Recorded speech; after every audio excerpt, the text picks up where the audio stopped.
daawadaha qiimiga badan oo ku soo dhawow IM252 haddii aad adeegsato internetka simkaarka ee loo yaqaano mobile data isla markaana u badan tahay adeegsiga WhatsApp-ka waxaan kugula talin lahaa inaad iska xirto meelaha aan ku sheegi doono muuqaalkan waayo markasta oo lagu soo diro sawiro ama muuqaalo WhatsApp-kaaga waxa uu iskiisa u soo dejinayaa sawirada iyo muuqaalada lagu soo diray xitaa haddii aadan u baahnayn si aad kaliya ula soo degto muuqaalada ama sawirada aad doonto iska xir meelaha soo socda si aad uga hortagto in uu WhatsApp-ka ka adeegsado data badan ama uu ka dhameeyaba sidoo kalena uusan WhatsApp ka adeegsan data badan marka aad ku jirto wicitaanada WhatsApp-ka maqal iyo muuqaalba si aad isaga xirto meelaha WhatsApp-ka kamida ee laga yaabo in uu internetkaaga ka dhameeyo marka hore gal WhatsApp-ka kadibna gal settings kana sii gal data and storage usage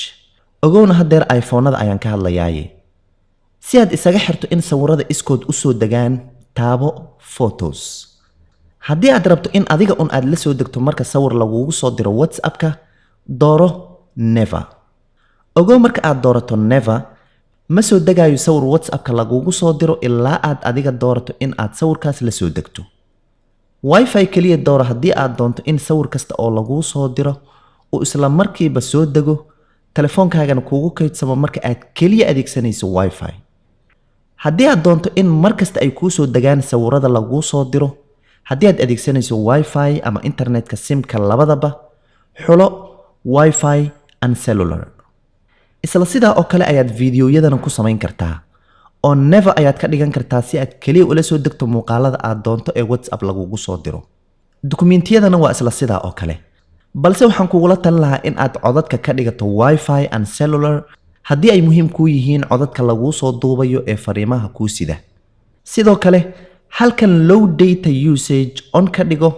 si uu WhatsApp-kaagu u adeegsado data yar marka uu qof cod ahaan ama muuqaal ahaan kuu soo waco ama aad u wacdaba haddii aad adeegsanayso telefoon Android ah soo dhawow halkan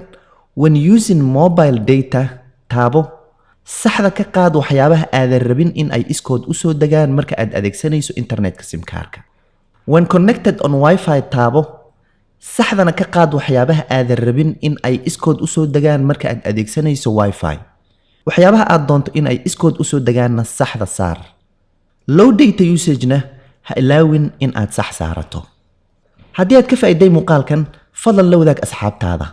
hoosna ugu yeer saaxiib isku adeegsada internetka simkaarka iyo WhatsApp fadlan ku soo biir asxaabta IM252 haddii aadan ka mid ahayn waa inoo mar kale iyo muuqaalka xigay ee ba'idankii nabadgelyo